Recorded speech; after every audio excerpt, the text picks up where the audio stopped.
kula terusne ben ora ngantuk nggih. Nggih. Iki ngajine dilosne engko teko sak jam-jam iki. Ora-ora. Terus kawerowana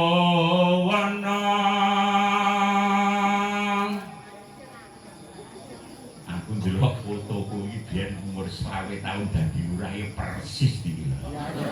Asli iki umur 20 tahun sik Joko pun dadi lurah. Wah, kaya ngeten iki modele. Dununging urip iku ana ngendi lamun benjang wis tumekaning palastra wong mati nyandi parane kadya manuk ucul saking kurungan neki menyang ngendi ben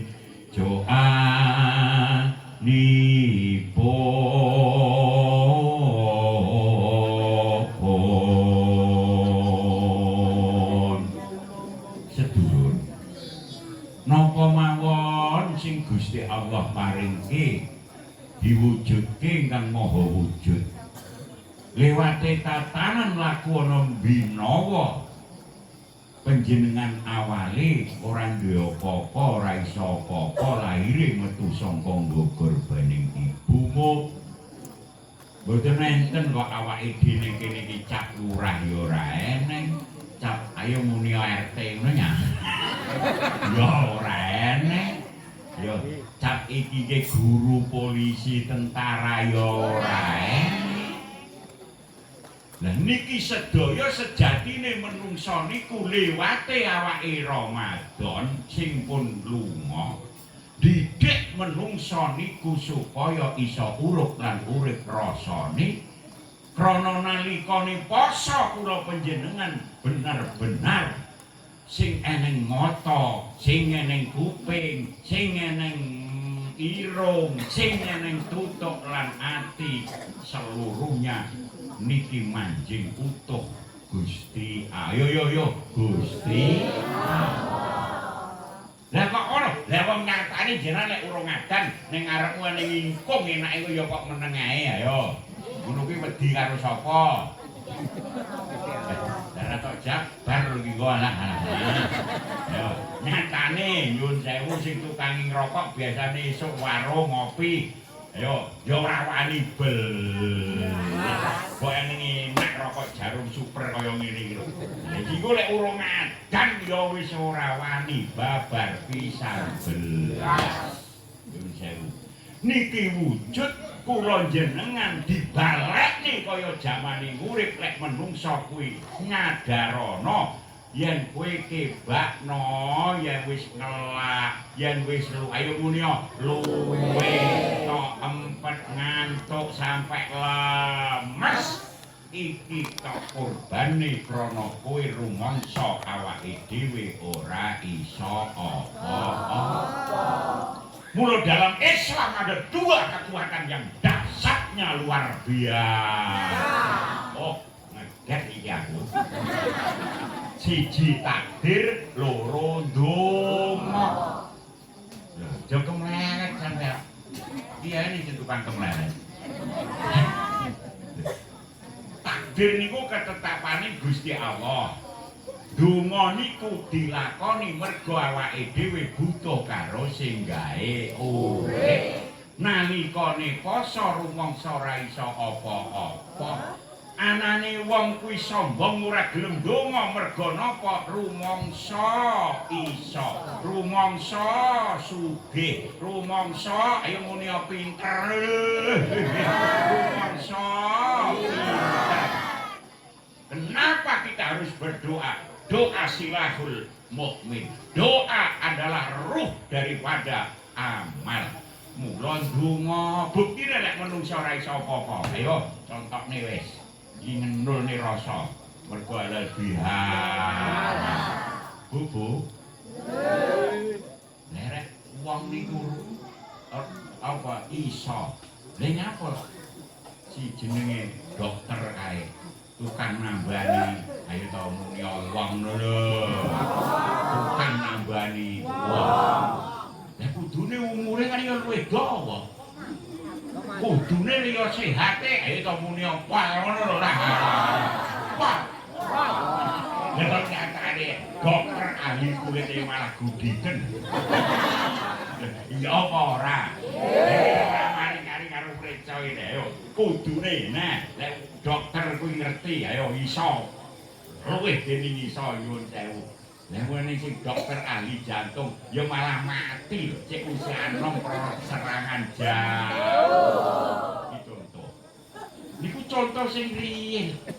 Mula kula jenengan enenge wong niku didrek nalikane awake dhewe ditarbiyah. Waktu niku dilatih ana ing wulan Ramadan. Niki lho jenenge latihan kuwi kudune ya eneng hasile. Poso bolak-balik biar ae tambah 1000. Ya, nalika poso masjid yo bledos-bledos. Apane jamaahe pasang ayo muni pasang tero. Nyuwun sewu, ayo saiki wis takbir bodho 6 dina sesuk. Masjidmu yo rame neh. Benar. Nalika poso ngendi-endi padha maca Quran. Nyuwun sewu. Saiki ya ning wong maca Quran bareng bisa. Kalau malah dilok, wis ora poso jaros. Ayo nalika poso padha sedekah kuburan iki kaya sing takjil sing buber. Saiki kaya eneng wis ora. Mula Ramadan hadir, ayo kita pendek satu hikmahnya. Di antara salah satunya adalah kula jenengan bener-bener melestarikan.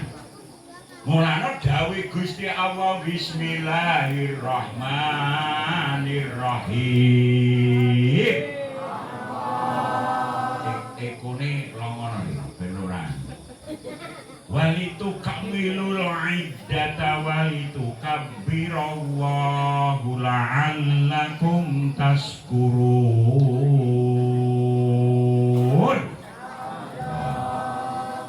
Mula yen wis tekaning sasi Ramadan arep tekaning bodho diarani Idul Fitri, sempurnakno posomu, genepno 29 utawa 30 dina. Niki lho rangkeane. Lah rek wis tak sempurnakne bahasa lituk milani tidak hanya sekedar kita menyempurnakan puasa ning semangate poso sing akepungkur ayo dilestarekne. Walaupun wis bar poso ya tetap poso matamu untuk tidak melihat sesuatu yang diharamkan. Poso mulutmu untuk tidak memakan dan menghibah. Poso tanganmu untuk tidak mengambil sesuatu yang diharamkan Allah. Ayo kaya nalikane poso. Mergo dosane menungsa dhateng ing Gusti Allah niku ora iso ditebus krana bondo donya, krana beras, krana ayo muni dhuwit lho. Yo krana dhuwit. Ya ora iso. Ora iso ditebus dosa iki nang dhuwit.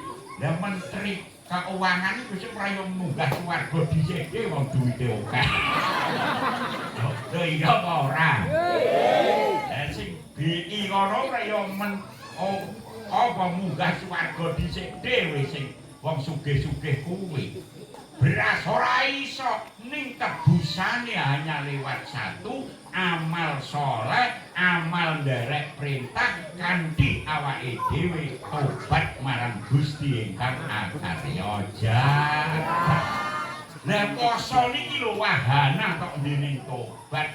Mula wong sing poso dari awal sampai akhir gufira lahu ma taqaddama min dzanbihi. Gusti ngapura dosane sing wis Allahumma amin. Niku juntrunge enten mriku. Lah nyapa awake dhewe kudu ngresiki dosane awake dhewe marang Gusti Allah. Watu iwak suwi men. Yo selawatan sik deh, yo selawatan karo ngenteni watu sak kepel e.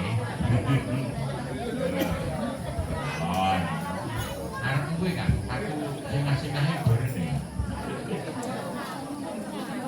Anak dari kiai ngaji nanging watu mriki ora gedhong lurah ya ora iso lurah. Allahumma sholli ala Muhammad. Yo. Anu le saben malam Jumat dan mergo iki kok ana hubungane karo anakku. Matur suwun nggih. Sholli wa salli. Ayo selawatan yo. Iman alam mada Sholli wa sallim da Iman alam mada Wal ali wal ashab Man qawahada Wal ali wal ashab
Terus kula panjenengan lakune sakbare poso kudu nerusake. Apa sing wis den ditindakake ana Ramadan aja kur buyar yen wis tekaning bodho. Mergo ngaten kula jenengan niku urusane mati kan mboten pirsa. Nggih napa nggih? Nggih. Urusane kuwi lho ndak eruh kapan wektune, kapan saate, sasine apa, dinane apa, taune pira, niki namung Gusti Allah. Lha apa hubungane karo watu? Wong sak wonten kathah ini termasuk kula, termasuk sing wonten mriki, boten enten kok ora pengin husnul khotimah. Ora enak kok sing ora pengin jembar kubur padang. Ora enak kok sing ora pengin liqa'illah makbarahnya bagaikan satu Raudatul Jannah, taman surga yang ada di alam barzah. Nggih napa nggih? Mula hubungane karo watu iki ben wong penting paham durung ngerti lestarakne apa sing wis ditindakne ning Ramadan sampai pecate nyawa. Mergo itu adalah rangkaian kanggo nebus, kanggo istilahé gayuh marang apa sing kedah kula suguhne dhateng Gusti Allah. Bu. Nah, yo golek terang iso tak hadiahi. Siap nih. Nah. Warna ya, nek tas aja lah wong isine. Bukan. Bu. Pak, iki lek iso ya ayo le adroh barang. Besok tugasnya malaikat kuwi ning akhirat marang umat Kanjeng Nabi termasuk awake dhewe iki nyapa. Niki kula buka kesadaran diri masing-masing termasuk kula supaya dek poso lek ngempeng kaya ning aja ngasih surut sampai tekone ajal. Ngoten lho nggih. Iki hubungane karo iki. Ayo Bu jawaban yo. Waktune nyelot wengi, ayo dijawab apa tugase malaikat besok eneng akhirat eneng ana marang umat Kanjeng Nabi termasuk warga dusun bi saurana binawa iki urung halal bihalal belas sik rebukan karo kono lho. Yo apa tugase yo? Nyapa saksi masamu pemilu.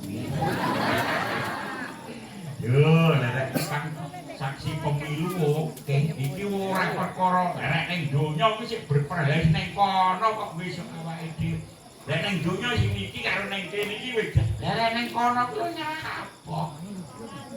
Laporan ayo RT-ne sing urung ndang laporan.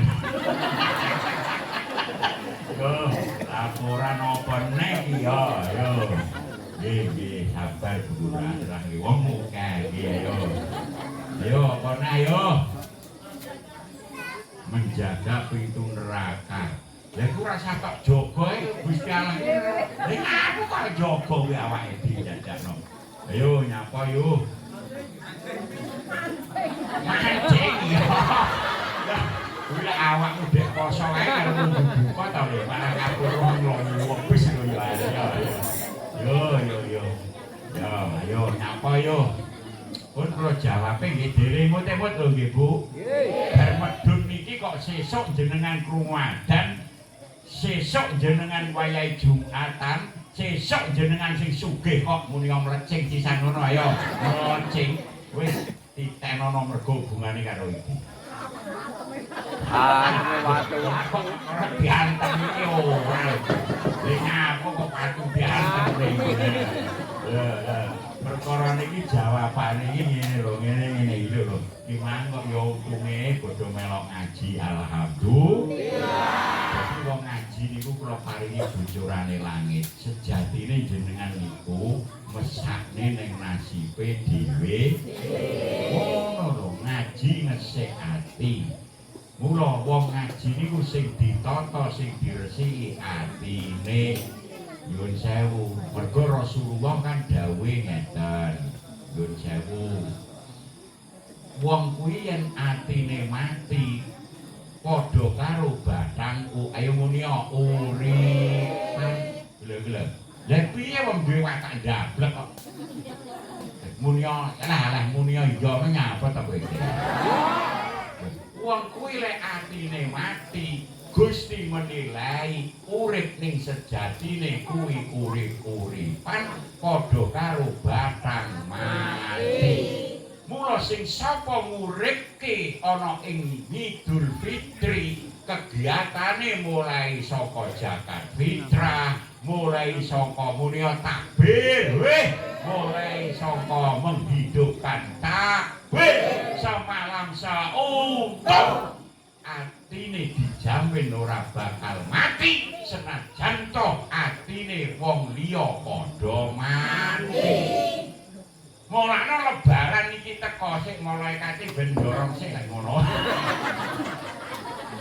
Lebaran iki rawuh teko bodho akhire adat sing kok gedhe-gedhe ibadah sing akhire ora tok engko lambi anyar omah ayo muni dicat ya omahe dicat golekno fenomena seminggu terakhir mau lebaran deloken sing kerja mall rame oh ayo muni kasar kabeh padha mudik saeneng-eneng sing penting ra kulit to Kang kuwi nyawata kok mlorot ya sing tak uyas klambimu sampe online ping 3 karo aku ro. Lagi online dek bodo iki dek ben ngene wong sejarah. Wong saiki kan usum online iki kan wis tak hitung wedok-wedok itu. Ayo sing ngarep oh iya esuk kudune biru. Ya. Nek awan wis ganti nah. Yo, sore lho tak delok iki. Gek sing lanang iki lho gek ngono iki sing wedok yo Jawa sekingkeran bareng. Ora parawatan. Gek sing lanang iki ngetep ning gune utul-utul.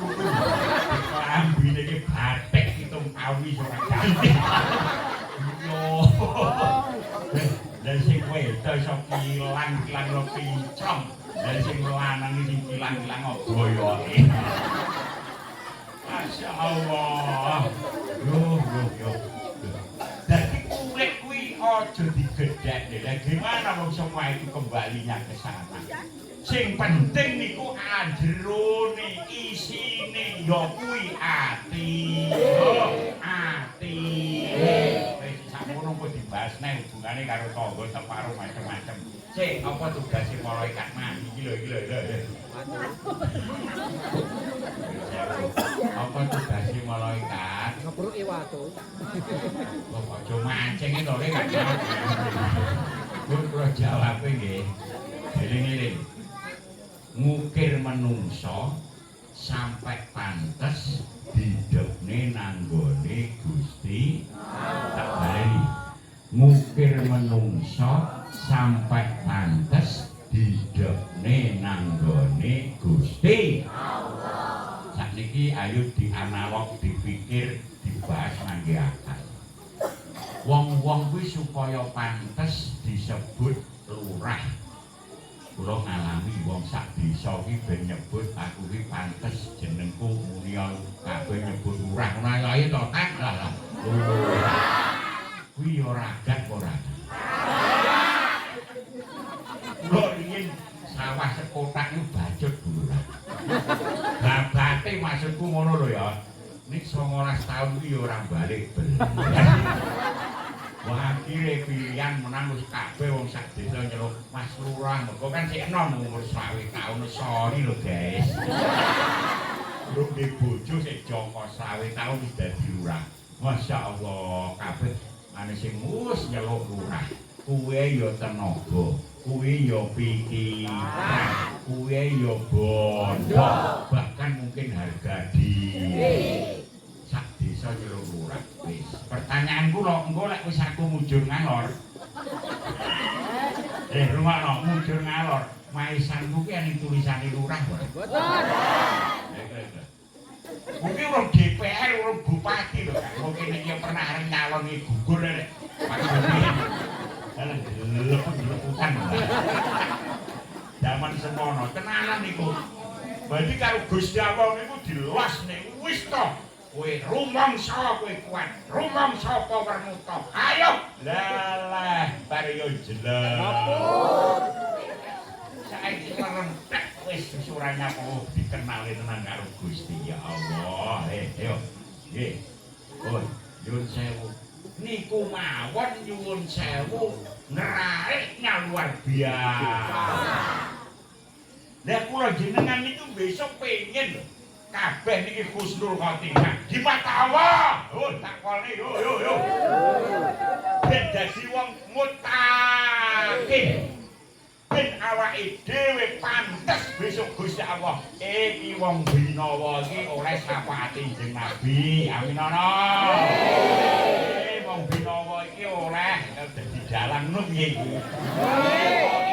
Ketemu karo Gustine. Alhamdulillah. Lah kok mlaku awakmu tumujuning Allah, tumujuning perintah luwih rendhet timbangane urusanmu donya. Wis, ora luwih banter. Kok luwih banter urusanmu donya. Wis anjur slamet ya, tenan iki.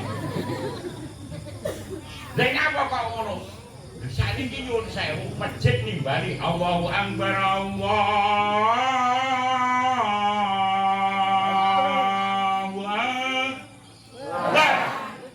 Kok banter mulir kadok kilat. Aluse sikil enteng kaya kapas. Begitu sampai tujuan aluse rasamu nalika Ramadan enenge Allah lir kados sutra. Iki lho sing alamat katitikan husnul khotimah. Nek kan ora cocok. Nggo sing sugih ki ayo iki lho, halal biara RT. Lha kok malah ngejimne RT. Lha sing sugih liyane ki apa kok?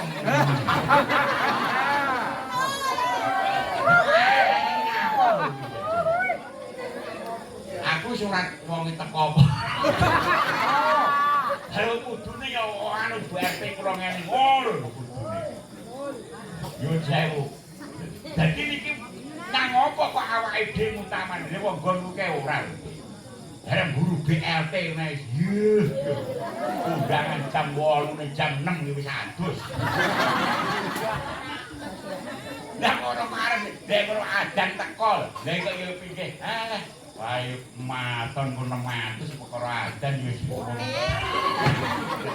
Iya jalan. Yo sewu.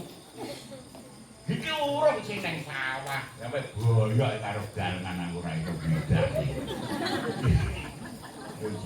Padahal apa yang kita perjuangkan? Napa sing tak rewani? Ayo muni montang, mante, mobat, mabek, ngalor, ngetan, kulon. Sing kaya ngono kuwi mengke nek jenengan innalillahi wa inna ilaihi raji'un. Apa ya tiga blas ditinggal delokno to sawahmu ya to blas bojomu jangan-jangan ya les Bu muga-muga kowe sing hati ya urung nek 100 dina wis rabi mobilmu, motormu, semua itu adalah bagian jebakan Gusti Allah. Kanggo nyaring lho tak bocorne. Nyaring jenengan urip disaring Allah ben tersaring, dipilih Allah ben terpilih. Perjalanan akhiratmu kula digelar sakabehing tatanan hiasan donya yang luar biasa. Nyo, biyen udo ra apa-apa, mobile teko anyar. Nyo, omahe dadi ayo ngono. Ayo sawahe ombo. Pangkate teko. Iki kabeh wong kuwi ora gontak ra iso apa sumbere saka aku. Iki ora alat tak nyaring kok. Besok kowe iki patut apa ora matimu iki. Lah dalah jam 10.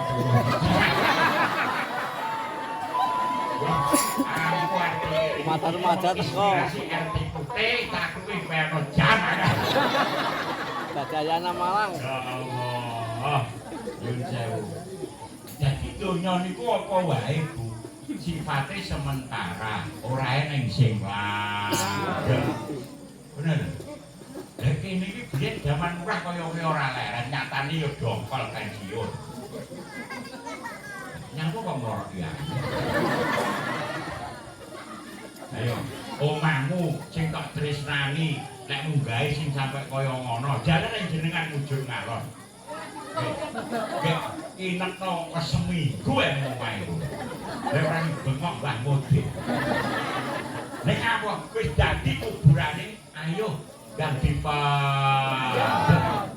Lah ngono bature jamaah, bature ning masjid, bature yo nuju Allah. Lah kok enak-enak lepo karo gendhe nyuwah rapi karo kocok apa ya.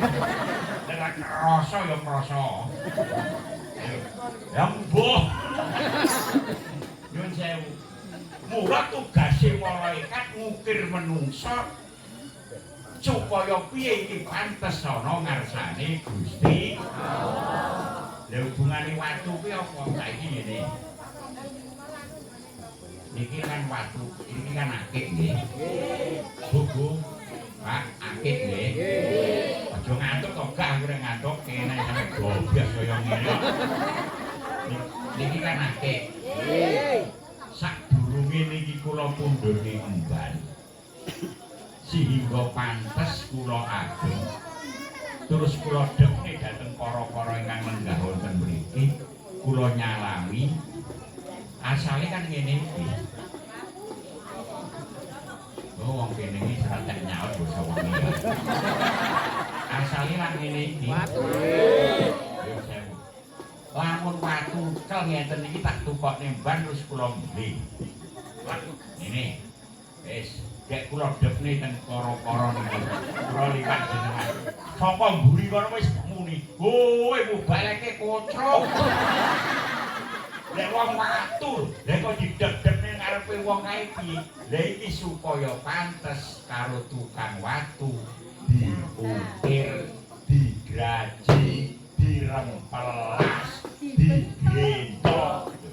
Menungsa besok lho ngono iki ora bolopek ora tak omongi iki. Panjenengan bisa kaya ayah kundur ana ngarsane Allah. Munggo malaikat ki urung pantes iki dapat syafaat. Urung pantes iki jembar kubur. Urung pantes Gusti produkne jenengan.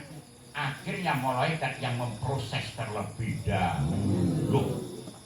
Mula halal bihalal itu pada hakikatnya kembali kepada fitrah. Fitrah di dalam Ramadan mergo awake dhewe wis ora duwe dosa, terlepas dari dosa lir kadya bayi sing terlahir iki ben bertahan terus sampai Ramadan sing arep teko tak wehi gambaran watu mbok-mbok Ramadan sing arep teko ki ora nyandak kula jenengan ki begitu inanilah malaikat iki ora sah repot iki sapa malaikat Binawa Gusti. Dek piye? Ampun pantes. Ya, kene dan depno ning aku, dan papakno kuburane dan gaenen Raudhatul Jannah. Alhamdulillah. Iki sapa? Binawa. Lah nek ora kadepne dereng pantes. Iki wis. Remuk. Pak Wok. Remuk Pak Wok. Iki pacike piye, Pak Wok? Ayo, Mas. Lek aku ora nang kodhok malaikat. Padahal dhewe wis tak wae umur sak mulut dawa. Apa sing dilakoni ning Binawa? Liyane kur tak wae umur 60 sampai 80 taun. Iki nyapa kok sampai urung pantes. Ngapunten Gusti. Anane dereng pantes urip nalikane enten Binawa. Umur sak dawane sing kaya ngoten. Masya Allah, iki sik kolonge wong lali, wong lir wong. Lah marakne ora pantes apane malaikat. Motone lek ora tau urung masjid. Lah iki delok apa mata wong masjid musala ning Binawa sakmono gedhe. Alah iki mloro iki. Nek mati jenengan kok. Lah apa sing nemen dhewe? Ya sak bojone. Ya sok mulya sawahe ngono nyapa iki. Ya sok sawahe, ya sok gawe. Ya ane, ngono gek kuwi kok tok kapakne motone. Nggih, paling ora nggih kula graji. Terus sing ora pantes apane nek tangane lho, timbangane ngono, Ramadan tampil janing graji awake dhewe. Remplas awake dhewe. Gendho awake dhewe. Lek niki jenengan pertahankan sampai Ramadan yang badhe dateng, Masya Allah, panjenengan panggah la'alakum tattaqun. Mula puasa adalah merupakan konstruksi di dalam Islam yang amat sangat dahsyat pengaruhi dalam jiwa ning kanggone wong sing poso kanthi tenang. Pun saged dipahami nggih. Niku. Mula sakwise poso awake dhewe bayar zakat fitrah. Zakat fitrah adalah realisasi perwujudan praktek kanggone wong sing poso tenanan, rasane luwih, rasane ngelang, rasane lemes. Mula kaya ngapa nasibe dulur-dulurku fakir miskin sing ora iso mangan. Masya Allah, mula Gusti matur suwun kula akhire bayar zakat fitrah. Alhamdulillah. Begitu zakat fitrah jenengan lakoke kanggo mitrai ngresiki jiwa ragane nalikane poso merga Rasulullah dawuh wong sing poso kok urung nindakake zakat fitrah mu'allaqun baina syara' wal 'ad hatta tu'addi zakatul fitri. Posone sing ana tengah-tengah antarane langit karo bumi urung diangkat sadurunge dhek nindakake zakat fitrah. Ayo ngono delokane ngambang bar zakat fitrah. Ayo muni yo. Alhamdulillah. Mula sedulur, akhiripun kula jenengan hakikate Idul Fitri niku nyuwun sewu. Kok meneng? Mirengnya. Ya, mirenge menenge nggih. Masya Allah, kok jam 10 punjul terus nek bab iki sik ya. Ben paham kok sing urung njaluk ngapura bar iki sik ana kesempatan. Ngeten lho Bu. Rasulullah sallallahu alaihi wasallam terus sangka rangkaian Idul Fitri niku siji bayar zakat. Ayo to wangono, bayar zakat fitrah. Nomor loro ayo muna takbiran dulu. Nomor loro takbiran. Nomor telu awake dhewe salat Idul Fitri. Sing nomor 4 lagi halal bihalal. Iku mulane nalika badhaning salat Id Rasulullah sallallahu alaihi wasallam nyuwun sewu niku boten enten angin, boten enten udan, boten enten napa-napa. Kok moro-moro ngucap nih kalimat amin ping telu. Tak salat Id. Amin. Ayo yo. Amin. Ayo yo. Amin. Wes. Akhiripun sahabat nyuwun pirsa. Iki lho, kok teko saiki wong lanang karo wong wedok sak omah urung padha ngapura kok niki tak bongkari. Antarane siji lan sijine tangga teparu kok sik santrok, kok sik pegel-pegelan. Iki lho tak bongkari. Ngono no, kok arep biar iki jenenge kono lho. Gak wae. Iya. Ngono.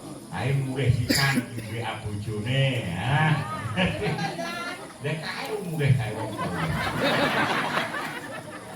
Allahumma sholli ala Muhammad. Akhirnya sahabat kangen. Sejak lho wayane sewengi kelar iki ngaji lagi sak jam wis mulih. Wis napa-napa penting mirene ning dalem nggih. Wis apa-apa. Ya Rasul, ini disambati bab niki nggih Bu. Iya, ene ngopo kok awakmu teko. Enten napa panjenengan wau bar salat kok langsung ngendikan kalimat amin ping 3 nu wonten napa ya Rasul? Ngene lho ya. Pas aku sampai salat, mangke ning malaikat Jibril medhun ke awakmu ndak padha pirsa ning aku pirsa ro. Kersa napa? Donga nyanggone Gusti Allah supaya aku kon ngamini. Dongane napa? Rasa bengok-bengok terang lah kopine.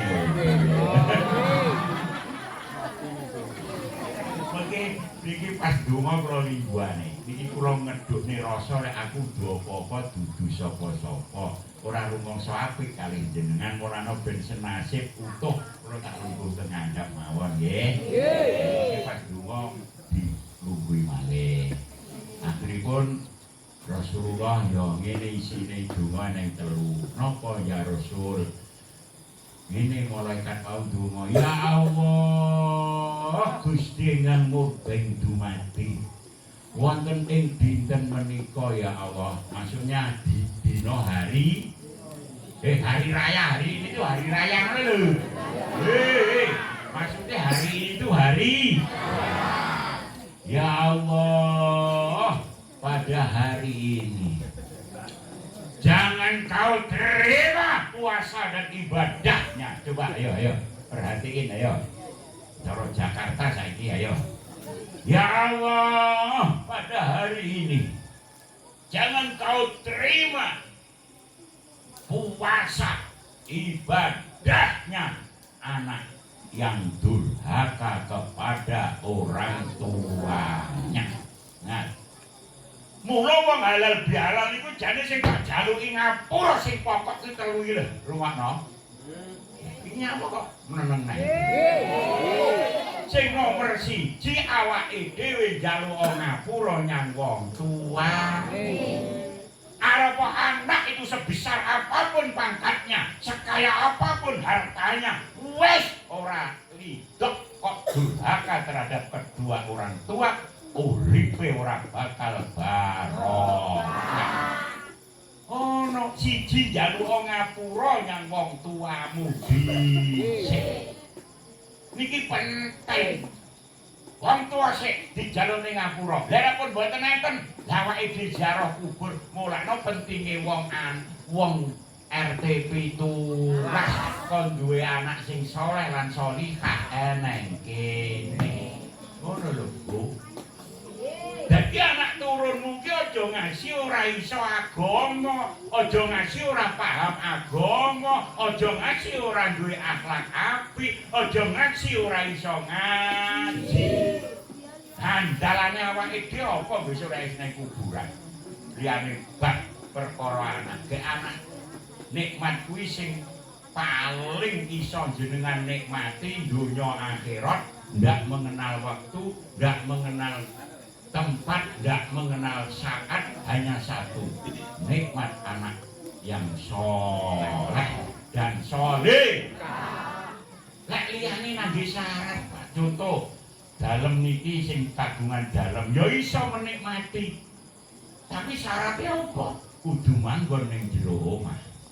Jane pas sing kagungan dalem niki tindak ngaji, gendeng sitok ora digo.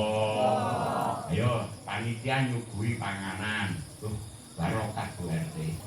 Barokah gede. Loh, ora umum, alhamdulillah. Panganan iku bisa dinikmati ora? Kan syaratnya aneh. Napa? Kudu sehat. Jane tutuke jenengan kena penyakit gomen. Ayo bisa kontrolan kuwi. Yo ora iso. Niki anak soleh lan solihah, ndak mengenal waktu, sampean loro, yes, sampean sehat, ayo muni yes yo, sampean sehat, yes, sampean bunga, yes, sampean susah, yes, bahkan jenengan ning alam kubur kula roh dhewe ngarep kula kuburan, anak kelek soleh lan solihah, ziarah kubur ndak hanya datang rakitan 10 menit donga nahlilne, yo kula roh dhewe. Nek sing ora kon kliwon ya padha nyanyi. Ki minggu nyapa jajale. Lek tak tekoni nganti le kuburan. Lek nyapa nyang nggih kancane nyang nggih. Lek nyapa nggih. Lek Pak mbok wis ora nggih. Lah jero mriko kae ku nyapa. Lek kok resik-resik sampai diresi kok dikebuk ping 3. Sorry ya Pak, mbok aku ora iso ndonga. Lah yo paring gerujung kembang goreng. Bangura kan grujuki banyu kan iki. Lah sing kono prilipen, lah sing kono kok angin dawa. Iki piye iki? Siji, njaluk ngapura nyang wong tua. Nomor 2. Terus Rasulullah ayo muni amin yo. Amin. Sing nomor 2, jangan engkau terima ya Allah puasa dan ibadahnya suami istri yang tidak mau memaafkan. Ini penting. Yun sewu. Mula sing nomor 2, ibu bersimpulah kamu kepada suamimu, dalu ngapura ingapura. Bu, mau jalu ngapura teng bojone. Tenane. Sampun nggih, Pak. ya bodo, bocah sing muni ngono, Pak. Nggih. Oh, boten. Wis Pak, nek nganu dosa kuwi ngapura ngono nae. Ora muni ngono. Iya, Bu, hati-hati nggih. Bu. Ibu. Terus enten setunggale hadis nyuwun sewu nalika Rasulullah kundur Isra Mi'raj. Rasulullah dawuh kali sahabat, wahai sahabatku semuanya, saya pulang dari Isra Mi'raj niku ditunjukkan Allah neraka. Kok tak delok sing paling akeh ning neraka ya wong ayo to muni ta. Terus orang laki-laki gimana ya Rasul? Ya juga ada sebagian banyak juga. Lah kenapa wong wedok kok luwih akeh enten gene neraka? Napa mboten salat? Salat. Napa mboten poso? Poso. Napa mboten zakat? Zakat. Iki kok malah mergo wong wedok sing ndak pernah bersyukur terhadap suaminya. Kadang-kadang sing lanang memperjuangkan tahun-tahunan sing lanang duwe salah titik yo panas setahun habis sing diling-iling ora elek. Wong ning kene yo enak. Yo iya. Wong yo teko. Kan Rasulullah kuwi aku rembug mergo kok idahe ning agama iki ora kok nyepelekni jenengan yang ekstri lho wong lanang iki kan tanggung jawabe karo Gusti Allah kok. Wong lanang ki salah wong wedok ora katut. Ngono rungokno ta ora ngono to.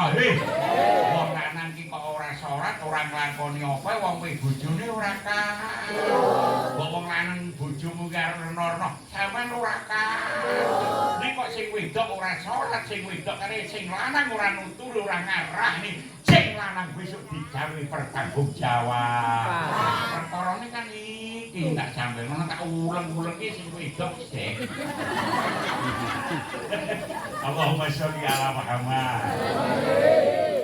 Ya Allah, iki sing nomor 2 nggih, Bu.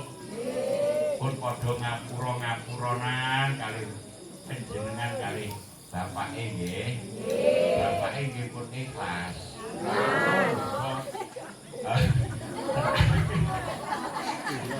Kowe jenengan niku sing terakhir ngaten lho. Kok jenengan sedaya niku sedo. Kok bojo sampean ki ora rido. Sampeyan ki mambu swarga lho akeh ambune lho.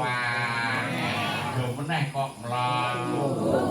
Maka dalam hal tatanan kehidupan kenapa hadir halal bihalal? Awake dhewe tugasnya adalah menyempurnakan dari hal yang kaitanipun kalih Gusti Allah pun lewat tatanan ayo muni poso yo lewat tatanan poso iki salah murono lah salahe menungso karo menungso kudu dipraktekne njaluk ngapura ngapura mergo Gusti Allah ora arep nampa pangapura menyang Gusti saderenge awake dhewe njaluk ngapura karo sesamine panusa. Iki terakhir wis kesel aku yo. Sing terakhir maksudku terakhir iki dungane amin mang lho. Sing terakhir dungane ya Allah, jangan kau terima hari ini loh puasa dan ibadahnya muslim sesama muslim yang tidak mau maaf memaafkan.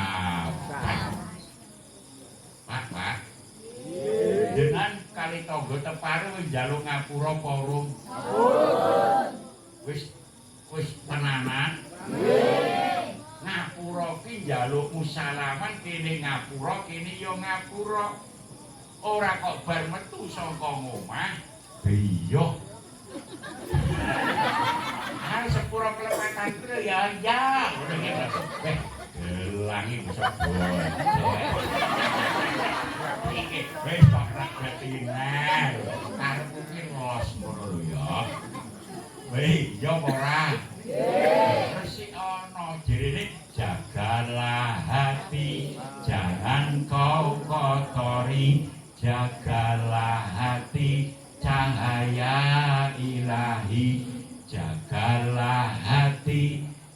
engkau sakiti jagalah hati lentera hidup ini nyuwun sewu dados lek wis bar njaluk ngapura awake dhewe kudu bener-bener atine ya sing resik bar iki ora saheneng sing tanggane tuku kol terus medhokon sing akeh nah sing tanggane tuku kol terus akeh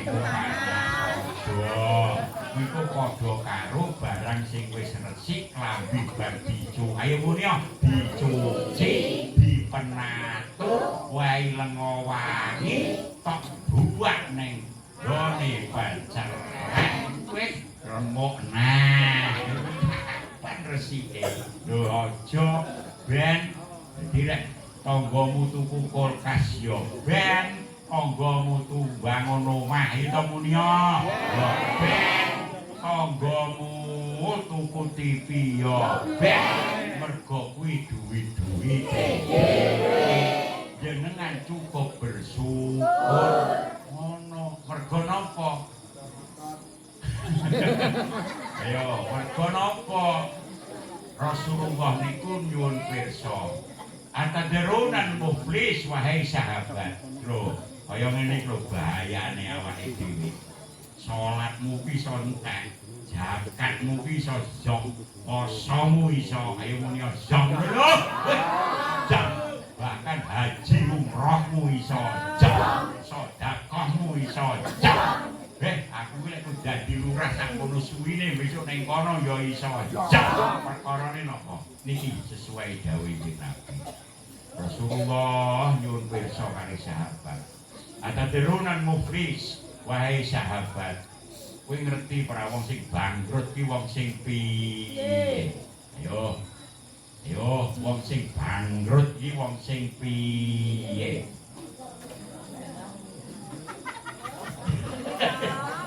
lek gue jenengan sesuai jawabannya sahabat orang yang bangkrut adalah orang yang tidak punya uang orang yang bangkrut orang yang nalika pancen uripe sobek ora saiki iki duit iki ya istimewa apa deloken to mulane wong kuwi ning lingkungan iki rasane beda-bedane iki sugih iki mlarat rumakno aku cegek dhewe lek ning beda-bedane ngono kae wis sugih nek kok sugih kok dinikmati sak anak turune ha ning opek lingkungan ora peduli ganceng aku kon hormati harapan apa ini nyatane lho wong saiki ngregani wong krana ilmune krana imane krana ngalime kok ana wong sugih pol padha poso ya ora teko pengajian ngono iki panitia iki ngene teko brau cilik-cilik iki ya ben kloso ora setan ngono niku nggih Pak nggih nyuwun sewu dadi sing darani wong bangkrut ku ora kok krana ora sugih krana ora duwe duit krana omahe ora duwe rego bukan tapi wong sing bangkrut nalika besok ngadep eneng gone dina ngadep Allah ana gone dina kiamat dengan salatnya dengan puasanya dengan zakatnya ning mungguhe Allah ora oleh gawe mergo nalika uripe caci mencaci bikin hoak bahkan memakan harta yang tidak benar bahkan mengalirkan darah kepada orang yang tidak pernah berdosa takone gek wis padha luwene ya nah mergo apa lha piye Allah nimbang iki posomu lha kok ana wong teko mboten Gusti kula mboten trima lek dhek tunggane swarga lha ngapa kowe lha nalika uripe nang kon ngelak-ngelak kula mawon menghancurkan nama baik saya dengan membuat hoak yang luar biasa fitnah yang luar biasa kula mboten trima alah gek terus piye akhire ganjarane posone wong manggih nutuk sing nang kono mak ayo muni mabel elong kelong nek ya. Terus ditimbang nek. Iki apa? Salate. Lah kene wong teko. Kiri. Apa iki? Boten trima kula. Jaman ning binawa cengkrene kalih kobong ngidak-ngidak. Kula sing salah kula njaluk ngapura mempeh kula wong ora duwe disia-sia. Kula boten trima. Ya ngono nggih alah. Kelon. Ayo ngono. Lah entek. Wowone jakate tekone. Iya, wong sing rumangsa difitnah, lek ditutupne. Entek akhire lek tagihan ki terus gek kene sorane. Ya yo banget. Lah iki lho pentinge wong kon guyub rukun. Iki lho pentinge saling kita mau memaafkan. Yo jauh nggih Bu nggih. Cicilan sijine rukuna nang kene. Rejeki sing nata, Gusti sing ngatur awake dhewe. Ayo seiring seirama di bawah pimpinan Bu RT angkane 17 ben gawa kemenangan donya akhirat. Mergo warga RT 17 seneng guyub rukun. Yo ayo. Besar ngiring mantap. Aduh. Pun setengah 11. Ngoten mawon kurang desa ya rene neh ngapa. Wah, istighfar Bu. Ya kopi ini kok diombe. Kelalen. Wis. Kenapa-napa? Kita ombene nang ngandhap mawon. Namanya kok gula. Mawon nggih magrib desa mah ya. Ayam ben tentrem, adoh saka balak. Giring-giring lho nggih, watu wae lho nggih. Pokok niku. Pokok niku. Apa lek ngaji wong Ponorogo watu kan. Terus iya tiba digraji besok rempah digrendeng yo orang saiki ngono ya. Yo istighfar yo. Astaghfirullahaladzim. Astaghfirullahaladzim.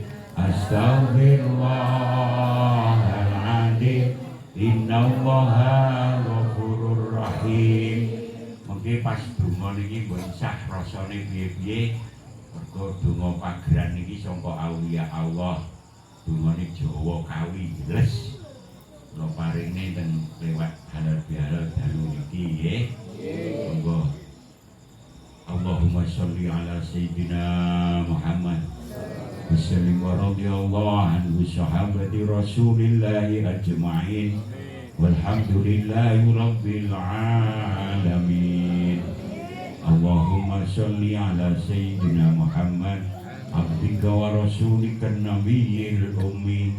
Ya Rabbi sholli ala Muhammad waftah minal khair kulla mughlaq. Allahumma inna nas'aluka ridhaka wal jannah wa na'udzu bika min syaqatika wan nar. Allahumma antas salam wa minkas salam wa ilaika ya'udus salam wa hayyina rabbana bis salam wa adkhilnal jannata daras salam. Tabarakta rabbana wa ta'alaita ya dzal jalali wal ikram. Pratomo Yudha Pramono. Terus diamini Pratomo Yudha Pramono. Orang bakal sumingkir nang tengahing palagan. Memayu hayuning bawana. Bekta budi wasisa ing praja. Prajane Balireja. Prajane Binawa. Tumuju panembahan kang sejati. Kaukir dening kalimah la ilaha illallah Muhammadur Rasulullah. Nebarake mulya kamulyan. Ora widih marang landhepe isining donya. Tumuju nur suci kalam ilahi. Sesanti nur suci kalam ilahi. Mlaku sira kaya dening mlakuning para wali. Nora noleh kiwa noleh tengen obah gerake kanthi nggawa busuk tabarok tarobana mlebu sira ana pangampunaning Gusti Allah kanthi laku saleh sumeleh ana jerone wa ta'ala ita sehingga kagayuh sepining ombak sepining angin sepining gemericik swara banyu sepining swara makhluk ya dzal jalali wal ikram ya dzal jalali wal ikram menang-menang sing gawa wenang akhirate Rabbana atina fid dunya hasanah wa fil akhirati hasanah wa qina adzabannar subhana rabbika rabbil izzati amma yasifun wassalamun ala mursalin walhamdulillahi rabbil alamin. Terus intine donga wau sing paling inti wonten teng akhir sehingga upamia eneng udan angin gemericik apa wae sing dumadi ning desa kene kabeh disingkirake Allah enenge namung gawa ya dzal jalali wal ikram. Ngoten nggih.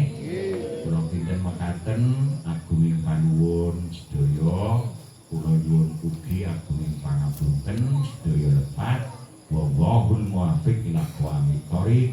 Wassalamualaikum warahmatullahi wabarakatuh.